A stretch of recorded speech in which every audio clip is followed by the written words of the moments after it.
എല്ലാ പ്രിയപ്പെട്ടവർക്കും പുസ്തകപരിചയത്തിലേക്ക് ഹൃദ്യമായ സ്വാഗതം. ഞാൻ സുരേന്ദ്രൻ പുത്തഞ്ചേരി. ഹിതോപദേശ കഥകൾ നരേന്ദ്രഭൂഷൻ്റെ പുനരാഖ്യാനത്തിൽ പിറന്നു വീണ അതിമനോഹരമായ കഥകളുടെ ആഖ്യാനമാണ് നടന്നു വരുന്നത്. 4ാം കഥ അവതരിപ്പിക്കുന്നു. ചെമ്പകപ്പട്ടണത്തിൽ സന്യാസിമാരുടെ ഒരു ആശ്രമമുണ്ട്. അവിടെയാണ് ചൂടാകർണൻ എന്ന സന്യാസി വസിച്ചിരുന്നത്. ഭിക്ഷയെടുത്ത് കിട്ടുന്ന ഭക്ഷണം കഴിച്ചിട്ട് ബാക്കി ഭിക്ഷാപാത്രം ഒരു കൊളുത്തിൽ തൂക്കിയിട്ടാണ് അദ്ദേഹം വിശ്രമിച്ചിരുന്നത്. ഞാനും ചാടിച്ചെന്ന് ദിവസവും കുറേ ഭക്ഷണം അതിൽ നിന്ന് വെട്ടി വിഴുങ്ങിയിരുന്നു.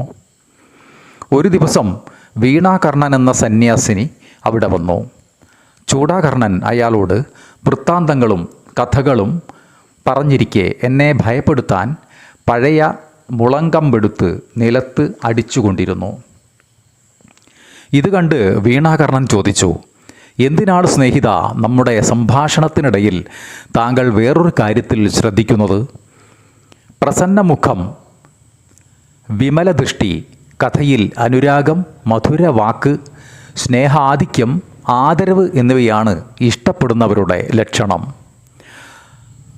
അസന്തുഷ്ടിയോടെ ദാനം ചെയ്യുക, ചെയ്ത കാര്യങ്ങളിൽ പരാജയം, നിരാദരവ്, ദോഷം പറച്ചിൽ, കഥ പറയുമ്പോൾ പേര് മറക്കുക എന്നിവയാണ് ഇഷ്ടമില്ലാത്തവരുടെ ലക്ഷണം.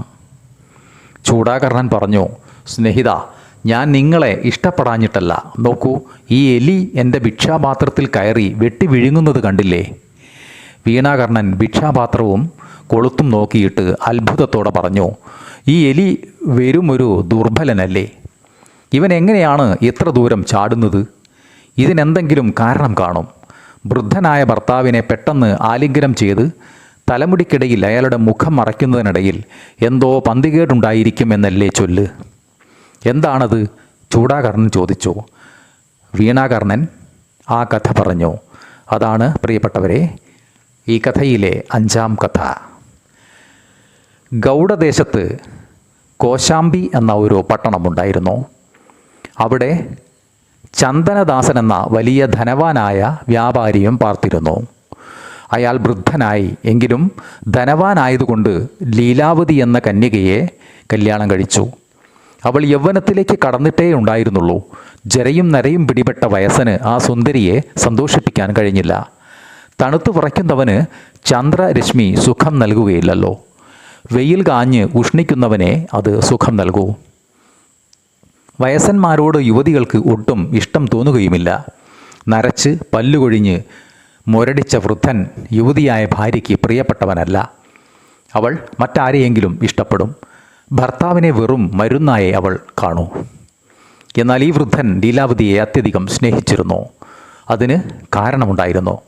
ധനാശയും ജീവിതാശയും എല്ലാവരെയും കീഴ്പ്പെടുത്തുന്നതാണ്.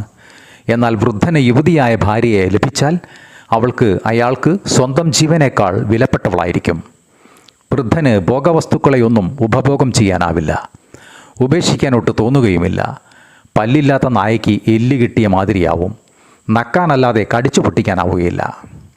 ലീലാവതി യൗവനത്തിളപ്പിൽ കുലമര്യാദ വിട്ട് വേറൊരു വ്യാപാരിയുടെ മകനോട് അനുരാഗവതിയായി. സ്ത്രീകളെ നശിപ്പിക്കുന്ന കാരണങ്ങൾ പലതാണ്. അമിതമായ സ്വാതന്ത്ര്യം, പിതൃഭവനത്തിലെ വാസം, യാത്രോത്സവങ്ങൾ, പുരുഷന്മാരോട് അതിരുകവിഞ്ഞ അടുപ്പം, നിയമരാഹിത്യം, വിദേശവാസം, വ്യഭിചാരിണികളോട് സംസർഗം, ജീവിക്കാൻ വഴിയില്ലായ്ക, ഭർത്താവ് വൃദ്ധനായിരിക്കുക, ഈർഷ്യ കാട്ടൽ എന്നിവ അവയിൽ മുഖ്യമാണ്. മദ്യപാനം, തോന്നിവാസം, ചുറ്റിക്കറങ്ങൽ, പതിവിരഹം, സ്വപ്നാടനം, അന്യവീടുകളിലെ താമസം, ആവശ്യമില്ലാത്ത യാത്ര എന്നീ 6ഉം സ്ത്രീകൾക്ക് ചേർന്നതല്ല. സ്ഥാനവും സമയവും ഇച്ഛിക്കുന്ന പുരുഷനുമില്ലെങ്കിൽ സ്ത്രീകളുടെ സതീഭാവം നിലനിൽക്കും.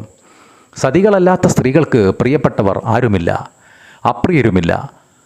സതികളല്ലാത്തവർക്ക് പുതിയ പുതിയ പുരുഷന്മാരെയാണ് വേണ്ടത്. സ്ത്രീകൾ ചപലകളാണെന്ന് ദേവകൾക്കിടയിൽ പോലും പ്രസിദ്ധമാണ്. അവരെ രക്ഷിക്കുന്ന പുരുഷൻ സുഖം നേടുന്നു. നെയ്ക്കുടമാണ് സ്ത്രീ, അരികത്തുന്ന അടുപ്പാണ് പുരുഷൻ. അതുകൊണ്ട് അറിവുള്ളവർ അടുപ്പിനകത്ത് നെയ്യ് വയ്ക്കാത്തത് അതുകൊണ്ടാണ്. കൗമാരത്തിൽ അച്ഛനും യൗവനത്തിൽ ഭർത്താവും വാർദ്ധക്യത്തിൽ പുത്രനും സംരക്ഷിക്കുന്ന സ്ത്രീ ഒരിക്കലും സ്വൈരവിഹാരം ചെയ്യാൻ പാടില്ല. പ്രിയപ്പെട്ടവരെ, ഇതിൻ്റെ അടുത്ത ഭാഗം നമുക്ക് നാളെ ശ്രമിക്കാം. എല്ലാവർക്കും നന്ദി.